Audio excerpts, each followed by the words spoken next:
Welcome to the show, guys. Got a really exciting one here for you. I'm online here with Jimmy Maverick. I'll explain who he is in a moment, but today we're talking about, guys, very important, first round bust or trust. So again, it's very early right now, but we're going to give you some names that could be going in the first round, that should be going in the first round in drafts. Christian McCaffrey, Austin Ekeler, and Jimmy and I will discuss, are they going to bust or do we trust them at that high ADP? So again, welcome to the show, Jimmy Maverick. You want to tell everybody who you are in 10 seconds or less because we want to know. Well, Counselor, we've known each other for years, and we have partnered up on a draft app called 16 Rounds Plus, and just very excited to help people win their draft. That's the part that I am most obsessed about when it comes to fantasy football. I just wanted you to do a quick intro because we got so much to discuss right now. Again, we're laying it out. It's very early here. It's consensus, consensus rankings here, what we're going by, and we've compiled this list based on several different consensus rankings that we've looked at. And it's very early right now because we don't know, kind of where these players are going till after the draft. That's when I create 16 rounds. That's what our 16 rounds draft plus tool comes out. That's when all the information comes out. But we're going to have some fun here in the offseason and go over this list. And, are these guys going to be worth it? The Austin Ekelers and Christian McCaffrey. So let's just dive right into it, Jimmy. Let's have some fun here. Okay. So I think the consensus across the board, I've got it pulled up here, is Christian McCaffrey is going to be the top guy. Understand, in 2020 and 2021, he had played 10 games in the 2 seasons prior to, in those 2 seasons, had a good year with the 49ers last year. I looked at some stats here, Jim, and you could maybe reinforce this. He looked amazing. I mean, the last 5 games of the season, he had 4 touchdowns in 5 games on the ground, 2 receiving touchdowns to boot. The guy looked good. Right. But first overall, I mean, this is a guy that I believe is past his prime. So I'm going to ask you, Jim, Christian McCaffrey, bust or trust, and why for 2023? I got to say, I'm getting to the point where I'm about to say goodbye to all the class of 2017 NFL draftees as far as the running backs go. And it was such a great class. And McCaffrey is certainly one of the most dynamic running backs in the NFL. Just his usage through the air, he's just so effective. But he is a past peak player. His ceiling is getting lower and lower every year. And when it comes to running backs, when they get to this age, I believe he's 27, they fall off a cliff. And I don't want to be holding the guy when he falls off the cliff. So I will be steering clear of Christian McCaffrey. So will I. I think we're on the same page there. And we're not here to agree with each other. Jim and I have a very big difference of opinion, especially when we're creating the draft tool. And it's putting my players like, are you sure you like that guy? I'm like, yeah, I do. So we kind of butt heads. So don't think that Jim's on the council train by any means. I mean, if we were in a boxing ring, he'd probably take a few jabs from me for sure for some of his picks. But I'm just joking, Jim. I won't punch you. I don't want to get in a boxing ring with you, man. Are you a fighter at all, Jim? I'm going to guess you're not a fighter. I think you're more of a mathematician. I enjoy the numbers. That's what I like to play with. So, and that's why, I mean, he is kind of, he's a big brains. I'm more of a hack and slash kind of guy when it comes to a lot of this analysis. And I'm a visionary and with this stuff, but Jim is a very kind of statistician, I should say, right? Very good with the stats. All right, let's keep going here. Now, Austin Ekeler is the second guy coming off a pinnacle year, obviously here. A guy like Ekeler, very talented the past couple of years, but we have a new offensive coordinator now. They've got Kellen Moore, a former offensive coordinator for the Dallas Cowboys. Joe Lombardi's gone. Obviously, we know that the Chargers struggled with some wide receiver issues, a lot of checkdowns, obviously going in the favor of Austin Ekeler. I'm going to guess that they're going to draft a true workhorse running back. Eckler's not a young guy anymore. He's going into 6, 7 seasons. I'm losing track here. Jim, what do you think here? Going back on McCaffrey, both agreed. Are we both in agreement here? If that's even a word, agreement. Is that even a word, Jim? Are we both going to agree here that Austin Ekeler is going to bust based on his ADP? Not to say he's going to completely crap the bed, but to be drafted first or second overall, first round, I don't see it personally. What do you think? Yeah, I mean, I can see why he's going first round. I mean, 2 years in a row where he's basically had 20 touchdowns. I mean, that's just amazing production. But the dude is 28. That's like a drop dead date for me. And that whole offense is aging rapidly. You also have Keenan Allen, who I believe is 30 or 31. I can't remember exactly. So I am very much concerned with the upside potential of this offense. As far as am I looking to draft Austin Ekeler? I am not. And I had him incorrectly tagged as a regression candidate last season. That obviously was a mistake. But I think I'm going to slap him again with that regression tag. I just don't think he can maintain this level of production at this age. Yeah, very hard to do. And again, I'm not wishing injury on anybody, but he's been so perfect for so long. And I always talk about law of averages, like if you and I were playing football every day, I mean, you're in an environment where there's so many variables and so many things coming at you from different angles and so many hits and stuff. Like, you can only be so perfect for so long. Again, not wishing injury, but maybe an injury comes in. Maybe he gets less checkdowns. Maybe the wide receivers stay healthy. They get more volume. The offensive coordinator decides to go by committee and they draft another rookie. There's so many variables that indicate to me, and obviously he's not a young guy. I mean, he's young, but he's not like a 22-year-old coming out of the draft or 20-year-old. But either way, I think this is going to be a shocking regression. And when he regresses, they'll say, oh, you're finally right, Joe. It took you 3 years to get there. But at the end of the day, I think this is not. I'm going to say bust there for Ekeler. Very expensive. Yeah. I'm looking at upside. I'm looking at players that have not hit their peak yet. Ekeler is absolutely past that point. He's had his peak. All right, next guy here. And if anyone's going to do it and repeat, I think it's actually Jefferson. I mean, the last time any wide receiver was consistent being on top was Antonio Brown. I think it was 2015, 2016 years. Those years, Antonio Brown consistent, but that was a big part of that was Big Ben, constant production, potent offense. He just created great separation, had some other good wide receivers lining up with them, created opportunity. It was good. They had Le'Veon Bell there as a distraction. Jefferson has that talent. Again, also been picture perfect, but again, coming off that pinnacle year, I looked at the stats here. We're looking at crazy stats here. 1,809 receiving yards, 8 touchdowns, 184 targets. Very, very hard to duplicate. We saw similar numbers, even more higher numbers with Michael Thomas. I think it was a 2019 year, if I'm correct. And I'm, again, very expensive, and I'm fading wide receiver early. I think there's a ton of depth at wide receiver. Another one I'm thinking is way too expensive for me. And you're going to say, well, Joe, who are you drafting first round? That's why you got to get the draft tool. That's why you got to get 69. That's why you got to subscribe. Way more content coming your way. But Jefferson, for me, is going to bust on this ADP. I do not see this again. What do you think? Well, I got to say, this is where I do disagree with you. I think Justin Jefferson is an elite talent. This dude is Megatron. This dude is, Antonio Brown in their prime. And I think he's still an ascending player. I don't think he has seen his best year yet. It is a contract year for him this year as well, which really puts upside pressure on his performance. And also, you got to consider the fact that Adam Thielen is a declining player, a player in decline. So more targets can find their way to Jefferson. And this is obviously a pass-happy offense.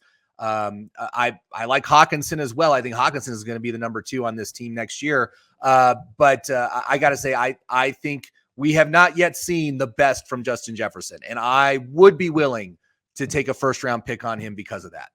Wow. So the only thing that could really slow him down is potentially injury. Other than that, I don't see anything else stopping him. Yeah. Right. I mean, he is an elite talent. I mean, I think him and JaMarr Chase, by far the 2 most talented wide receivers in the league, and they will be worth their draft pick because they are so good. So valid point. Are you going law of averages, possible decline, pinnacle year? Or are you going with Jimmy's? And Jim made some good points. When I first started my debate on Jefferson, I'm like, this is a guy that actually could do it. So maybe you're right on this one, Jim. I just can't do it. I can't go wide receiver. I want knowing how scarce that running back position is. Yeah. And it's hard to trust Kirk Cousins, but I think, the volume is enormous for this guy. And he is such an exceptional talent. And the contract year. That's the other thing. It's the contract year too. Man, players do great on contract years. It's such an upside bonus for what they can potentially be. And I love putting as many contract year players as I can on my team. So, all right, good points. Let's move on here. This was a guy that was coming off in the 2nd round last year. I was getting him as my RB2. Sure enough, contract year, he did it, right? We're talking contract years. They were just talking about, yes. Saquon Barkley. Now, I don't know. Like, is he due to get paid? So he was supposed to get paid. I understand he wants big money. They got to pay Daniel Jones. Daniel Jones is expecting upwards in and around 40 million. If that's the case, it's going to push Barkley out of the market. He's going to be looking for another team. So to me, it's dependent and predicated on what team he lands on, how much he gets paid, incentivized. We see guys like Zeke Elliott who have, since their big contract, have declined. Zeke Elliott is not the same Zeke Elliott, the hungry Zeke Elliott. And I think we saw the hungry Saquon Barkley last year.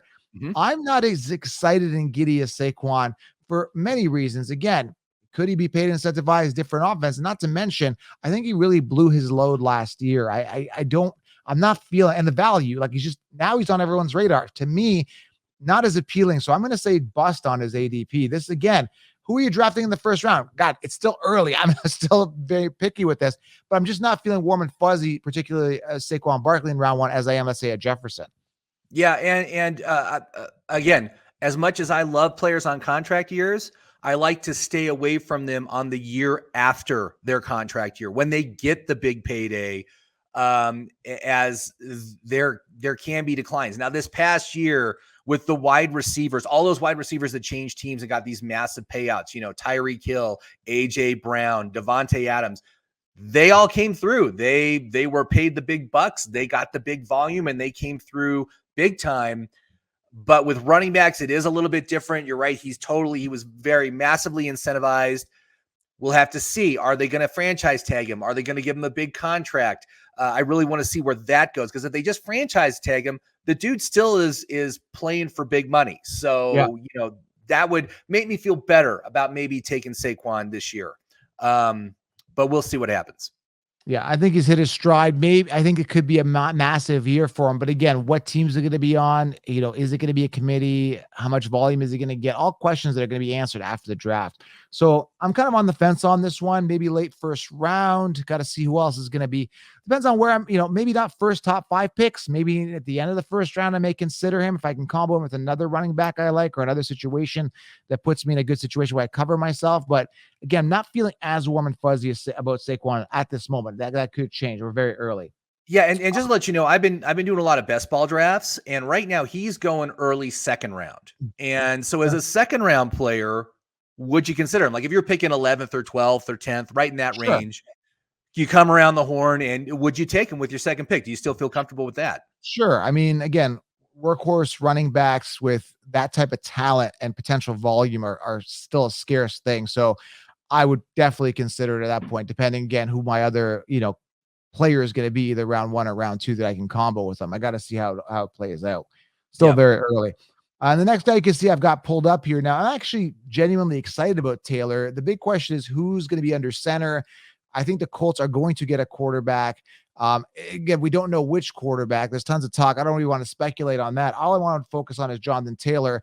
And again, we got to take a look at how good the O-line is, the receivers. I mean, I don't think Pittman's a true wide receiver one. That offense has a lot of question marks, but a healthy Jonathan Taylor is going to be the guy. And I could only do better than last year. And everybody had him as number 1 last year. All of a sudden, now they don't want him. I mean, if I can get this guy mid to late first round, I'm still getting a workhorse that's got exceptional talent and due for a bounce back. And he's giving me the same type of feeling that Henry gave me last year, where he was kind of hurt in 2021. I'm like, bounce back year for Henry. I'm going to get those solid numbers and that solid production out of him. The only question mark I have with them, barring any type of injury, is this offense going to be potent? Are they going to do well? Who's the quarterback and how they're going to look? The team around him, the pieces around him are the big question mark. But for Taylor, love him. I feel pretty solid getting him in the first round. I think I trust him.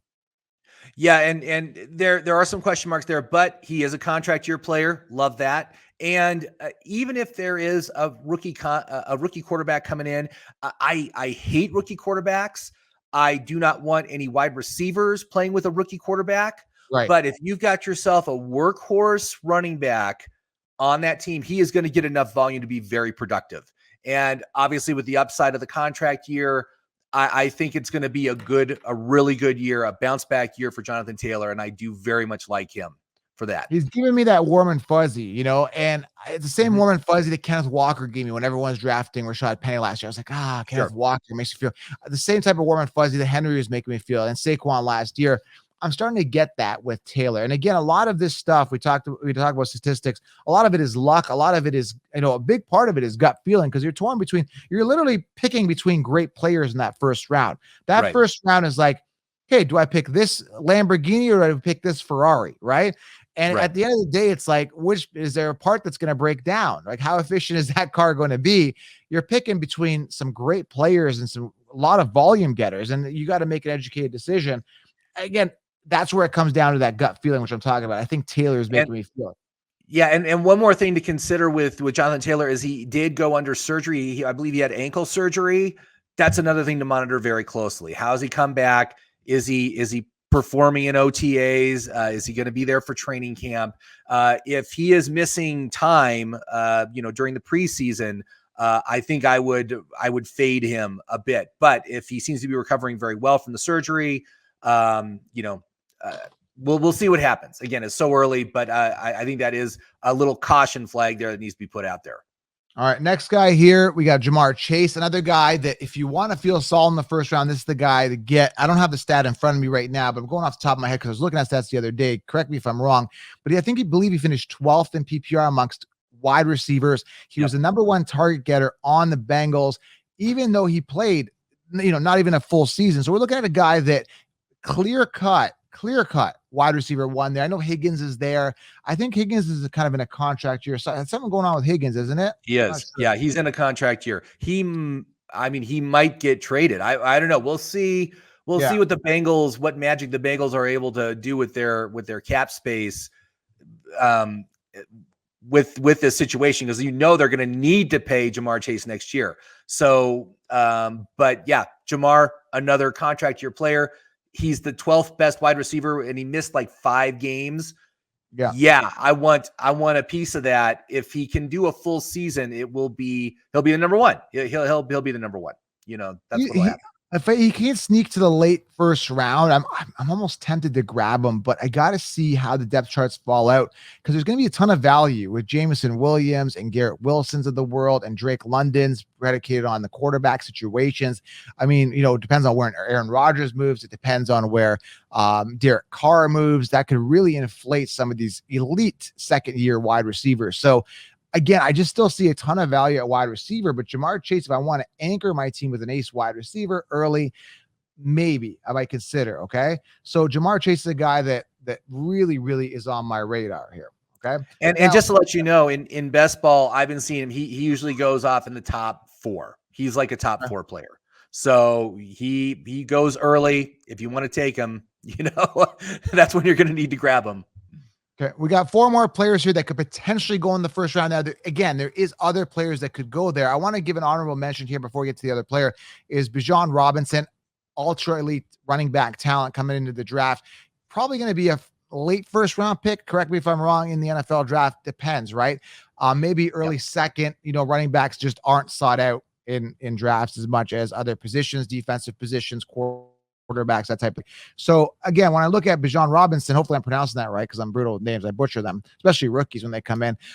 Because I think depending on his landing spot, there could be a ton of volume and upside and maybe a late first round. So I want to just plant that seed with you guys here early in the offseason. What do you think? Oh yeah. I mean, I am all in on Bijan. I heard one scout was comping him to Edgerrin James. So I'm like, wow. Yes, I will take that.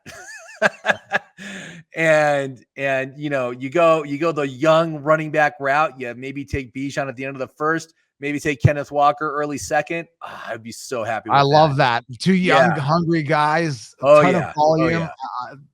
Don't share all the secrets of 16 rounds yet. All right. Let's keep it again. That's where I get giddy. I'm like, I can get wide receivers later. Let them take Cooper Kupp, which is the next guy we're talking about, Cooper Kupp. Again, coming off the injury, pinnacle year 2 years ago. I see a definite bounce back here. How much of a bounce back? I don't know. Who's that? Who's quarterback? Stafford, is he going to be ready to go? He's old. He's old as heck now.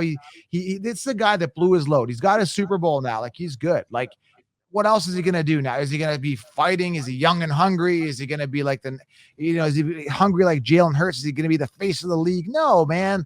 These guys are older. Again, Cooper Kupp for me was so 2 years ago. I don't trust him. I don't. Well, I got to say, I do think he is an excellent bounce back candidate. It is still a Sean McVay offense. Obviously, we're going to have to wait and see what happens with Matthew Stafford. He has a neck injury, which is very problematic, but he has expressed confidence that he will be back for next season. I think overall that offense will bounce back very strongly. I'm also a big fan of Cam Akers. I've told you about that several times. Years to wow me, I'm not wowed. Years to wow me, I'm not wowed. It's a contract year. They got rid of Darrell Henderson. He's basically the workhorse back there. We'll see what happens in the draft. Do they draft a guy or whatever? But he's the only guy in the backfield. He got excellent usage right at the end of last season. That's really what I like to see. He'll be 2 years removed from that Achilles injury. I'm like an upside. You talk about an upside player, this year, someone like Miles Sanders, who's just sucked his whole career. Yeah, I agree. Came in as the RB9 this year on a contract year. It happens. So, I feel that we're getting off topic here. I love Cooper Kupp. I think Cooper Kupp is going to be great. I think he's going to bounce back. He's going to be an excellent wide receiver one if you go that route. I just feel safe with him. I don't feel excited and giddy about him. Like I got to grab him, but definitely late first round for me as a safe wide receiver, which again, I'm not going wide receiver. You may want to consider him. I still feel more upside with JaMarr Chase though. I really do. Oh yeah, I do too. But I think he's going to be excellent, and he's still in it. He's still in his prime. He's like 29. That's great. That's a great age for wide receivers. They're at their peak at those ages. So he's not. I don't think he's post peak yet. Although certainly you could say that 2 years ago was his peak. Okay. So yeah. Next guy here. I don't think there's much to talk about. I don't want to spend too much time on this. I mean, it's pretty obvious. Travis Kelce. Again, especially there's some leagues where tight ends are weighted a little more heavy, 1.5 per reception. Definitely want to consider him. But I got to ask you, and this is a question where we're talking about law of averages. He's been perfect for so long. When is the year where he gets hurt? Again, I don't want to sound like a jerk here, but when is the year he actually falls, crumbles, and declines? Is it coming soon? He's been too perfect, too long. He's probably the best tight end of all time. He's still got Mahomes. I think the NFL has built it so that they are the new Patriots, and Mahomes is the new face of the NFL, which is fine. But when is the end of Travis Kelce's constant success and production going to end? I mean, it's got to happen one year. I've never drafted him. He's never been on my teams, but maybe it's this year coming off a Super Bowl hangover. Who knows? Yeah, I mean, you're obviously taking a big risk, right? I mean, he's 33 right now. Yeah. And although tight ends can play later than most positions. I've seen many excellent tight ends make it into their mid-30s. Tony Gonzalez. Yeah, be extremely productive into their mid-30s. So I think he still has a season or two in him. I think he can do it. He has been fantastic. I mean, even just rating him among receivers, the past 3 years, he's been a top 5 wide receiver if he was that position, and he's unguardable. You can't guard him.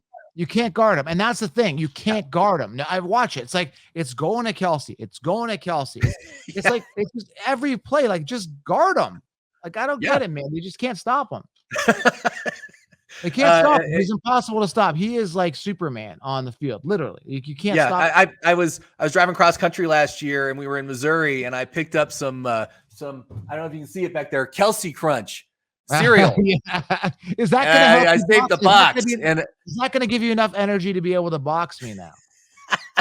Is that what you need? Is that the difference maker? Is it going to be the Kelce Crunch to take out the counselor? Probably not. I'm guessing. Again, I love Kelce. I love him. He's fantastic. And, there's a point where it makes sense to draft him in the first round. If you're picking late and maybe you're not thrilled with the running backs that are there, you take Kelce, you circle around, you get yourself a good RB in the second round. I think you'll be fine. We don't have to say trust or bust here. How do you not trust him? I know. I mean, he is the number one receiver for Patrick Mahomes. That is not going to change no matter who they draft for receivers this year or bring in, which I don't think they will. It'll be the same hodgepodge of second, third, fourth receivers that are maybe good for best ball, but I wouldn't want them in season long for sure. All right, next guy here. We got 2 more names and a bonus one. Davante Adams. I mean, one of the best receivers in the game. who's going to be throwing the ball to him is the biggest question. As of right now, that is enough for me to be a little turned off. Who is right now in talks to be with the Raiders? Like, who are the Raiders even looking at right now? They're probably looking at a rookie, right? I think. I do not know what's going to happen. I mean, is it going to be Stidham? Remember, they benched Carr Yeah. for Stidham, and maybe they just stick with him. I've heard rumors about Aaron Rodgers going and reuniting in Las Vegas. It was supposed to be Brady. Brady was a lock to go to the Raiders before he retired, from what I heard. That's what Waller, I think, came out and said. Oh, I don't know, but regardless, I think we're looking at a downgrade. We're looking at regression risk. I'm not sure the age of Davante Adams, but all these these first round wide receivers are getting older. I think he's 30. I think he's 29, 30. He'd still be good there, but once they're past age 30, I really don't want anything to do with them. And so I would have to look at that very closely, but the situation just seems very tenuous at best, and I don't think there's any upside there, especially compared to what he did last year. The way it sits right now, we're what are we? February 20th, 3rd? Yeah. Yeah, 24th. Yeah, for me, as of right now, do not feel Adams. So he's a bust for me. All right, next one here. It's a double combo here. I'm seeing CeeDee Lamb very high in rankings, and Tyreek Hill. CeeDee Lamb, Tyreek Hill, both these guys, ultra elite talent. CeeDee Lamb, I mean, he's been in the league for a long time now. Not a long time, but he's not a rookie by any means. I think he is actually another contract year player this year. So he's been in. Yeah. This will be his 4th season. So seems like he's been in longer than that, doesn't it? Yeah, it seems like it. Yeah, young guy. Again, he's good. He's not outstanding. Tyreek Hill, quarterback situation. Is Tua going to stay healthy? Is he going to get to go? Is he going to keep dealing with the concussions, right? How is his brain going to be handling, these hits? Like, that's a concern, right? Do you want to preserve them, right? A lot of question marks here. They still got Waddle there. With these guys, they're good. There's upside. I don't know, man. I don't know if I completely trust them. Yeah, again, they're Tyreek Hill again getting older, and I think Tyreek Hill has probably more injury risk than any other receiver in the first round. But I think the volume is going to be solid for both these guys.